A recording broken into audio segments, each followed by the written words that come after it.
Hey guys, welcome back to Ace Recaps. Today, I'm going to explain a 2024 historical drama titled The Children's Train Heads Up. Spoilers ahead. You've been warned. The scene begins on March 18, 1994. A man named Maestro walks into a room while answering a call from his mother. He hears some shocking news. Looking disturbed, he sits down. A lady knocks on the door, asking if he's ready and which shoes he wants to wear.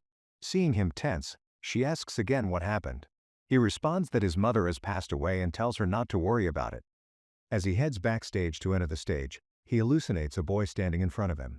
A man calls out to him, pulling him back to the moment. As Maestro walks onto the stage, the audience begins clapping. He takes out his kerchief, wipes his eyes, and starts the show, playing the violin. Slowly, he hears someone singing a song, which takes him back to 1944, in Naples, where chaos unfolds as people run everywhere. A woman yells out the name Amerigo, who hides behind a wheel. Suddenly, a bomb explodes, and a young boy searches for his mother and hugs her. He starts pointing out people's shoes, commenting on them. His mother scolds him to move faster, but he keeps commenting. Kid's got his priorities straight. Fashion police even during wartime.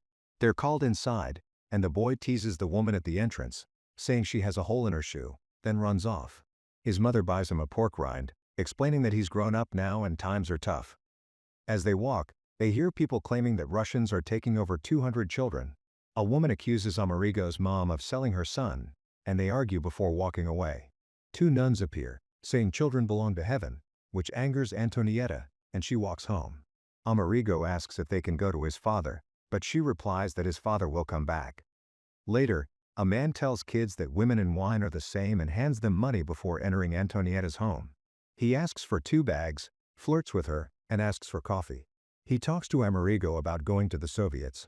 When Amerigo responds rudely, the man lightly hits his head and says the Russians will teach him manners. Antonietta sends Amerigo to bring rags. While searching, the boys snatch some bread, wander through shops, and end up at a place selling animals. Antonietta sings while checking the rags. Later, as she sleeps, she rubs Amerigo's legs. 2 people are seen playing with a knife, and a lady scolds them. The boys look for something to steal, see skull bones, and get scared by a rat. The next day, a girl named Maria Chia gives the boys a box. She looks upset, thinking she might die when she goes to the communists. The boys comfort her, saying they'll earn money with rats and everything will be fine. They capture the rats, paint them to look like fancy animals, and start selling them. Suddenly, it rains, washing off the paint. A woman throws the cage away, catches Amerigo. Mother Nature is apparently anti-entrepreneurship, but a man steps in and saves him, saying he'll deal with it later. The man's wife calls him, and he leaves. Amerigo runs home, where he meets the same woman who earlier offered to take him north. She says the North will treat him like their own son. He replies that he'll go to the communists once he gets his own boots. Antonietta gives him her share of food. The next day, they meet with others, and each parent gives their child's details. Amerigo tells an inspector that he's smart and should be in 3rd grade. The kids take baths, dress well, and walk toward the train. A woman shouts that the children are being sent to die and begs parents not to send them. The children panic and run to their parents, but another woman explains they'll take care of the kids and build their futures. She shares that her nephew died at 11 and says no child should face hunger and pain again. Antonietta hugs Amerigo, gives him an apple in case he gets hungry, and says goodbye.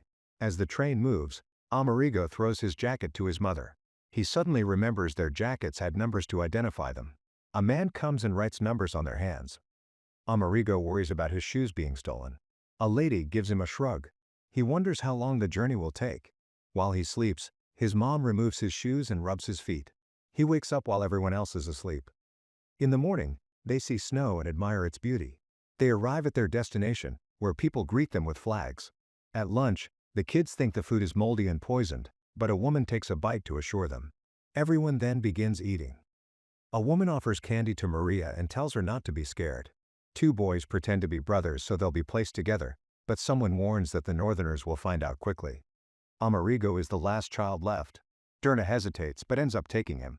Well, I guess we'll take the leftover kid, heartwarming adoption story, and she picks him up in a cart. That night, Amerigo has a nightmare and shouts about a monster. Derna gives him water.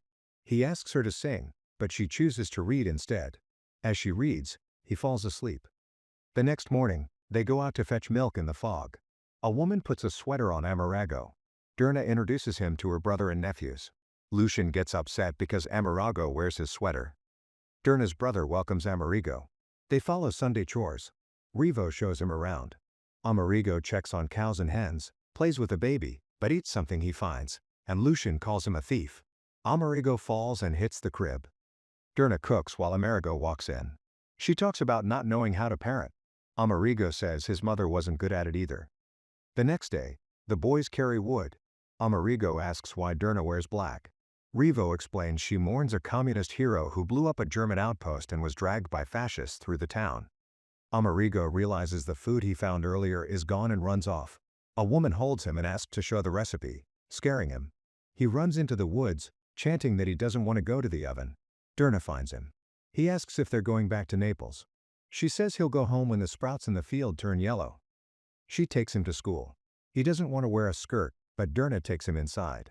Benvenuti and Speranza fight, and the teacher breaks it up, reminding them the war is over. She asks what 2 times 6 is. Amerigo answers. The bell rings, and the kids tease him for smelling like fish. Lucian scolds them but joins in the teasing. Amerigo watches kids playing from the window. Dirna brings him notebooks and colors. He's happy. She asks if he wants anything else. He says he smells bad. He bathes in a tub, and Dirna pours water, telling him to ignore the others. She says every acorn wants to be an oak tree, but most become pig's feet, something she learned from Gramsci. She gives him a towel and dries him off. Amerigo confesses he stole mortadella and begs her not to send him away. Dirna comforts him. Later, Lucian finds Alcide teaching Amerigo violin where he says my own kids hate music, so I'll teach the random southern kid instead. A lady comes asking if the chair is ready. She asks Amerigo if he wants to fix instruments when he grows up. He replies he wants to play in an orchestra. Kids tease Lucian, and the teacher asks Amerigo the meaning of butcher. When he doesn't know, the teacher explains it's someone who deals with pigs. A girl named Rosanna walks in. She's from Naples. Lucian watches Rosanna as she ignores him. They talk about communists and moving. Dirna calls them for dinner. Rosanna refuses charity and leaves. Amerigo reads and asks Dirna if she's doing all this out of charity. She says no and tells him to sleep. She reminds him the field is still green. The next day, he checks the field, still green. They cut cake for his birthday. When he opens his gift, Lucian tears it. Happy birthday! Here's a gift and immediate sibling rivalry comes in. It's a violin made by Alcide. Amerigo runs to hug him. Alcide says it's a special gift with his name on it. Dirna gives Amerigo a package from Naples. He reads a letter to Dirna and plays the violin. Alcide is impressed and asks who taught him. Amerigo says his mom is a good singer and also taught him to roll cigarettes. A group of women talk about how men always want power, even after the war. Dirna says women helped feed soldiers and sew clothes. When a man insults her, he hits her. Amerigo says she should have hit him back, twice, like he did to Lucian. He asks if everyone calls her boyfriend the wolf. She says only the party did. His name was Giacomo. Amerigo hugs her as she cries. Rosanna goes missing. The teacher tells the principal. Everyone searches for her. Lucian tells Amerigo he showed her the way to the train and thinks she's dead. They search along the tracks with a lamp. They find Rosanna. She says she can't come home. There's a dead body. Amerigo checks and sees it's just an animal. The next day, police find the body. It was a human. Dirna asks Amerigo if he did anything. He says he placed a penny on the eyes, like the ladies in the catacombs do to honor the dead. Amerigo finds Lucian and notices the field has turned yellow. They play in it. Dirna packs food for his trip and says she'll write. Alcide hugs him. Dirna hugs and holds his hand as he leaves. Another boy shows Amerigo what his northern mom gave him. Amerigo goes to the bathroom, takes off his shirt. The train arrives in Naples. A man walks around the house, recalling how Amerigo returned, showed his mom mortadella and the violin. When he played, she scolded him, said he should learn a trade that pays and took the violin away. Welcome home, son. Now give me that fancy instrument so I can sell it. A woman asks Amerigo to join her for a walk. She jokes he forgot how to make onion frittata. His mom says he's forgotten everything and even her. She cries. Amerigo yells that she's the one who sent him north, and now she's mad at him. He says they cared for him there, but she doesn't love him anymore. The woman says his mom raised him and he needs to act grown up. At night, he sleeps next to his mom.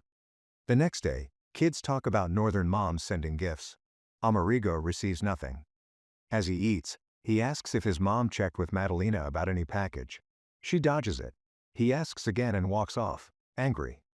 The owner tells him he doesn't need to work anymore and asks how the north was. Amerigo says people there are quiet and listen. He walks into a building where he hears music and sees a girl playing violin. He rushes home, searching for his violin, but it's gone. He runs to the lady who helped him earlier. She says she waited for him and the northerners sent many packages, but she had to give them to others in need. She asks if his mom said anything.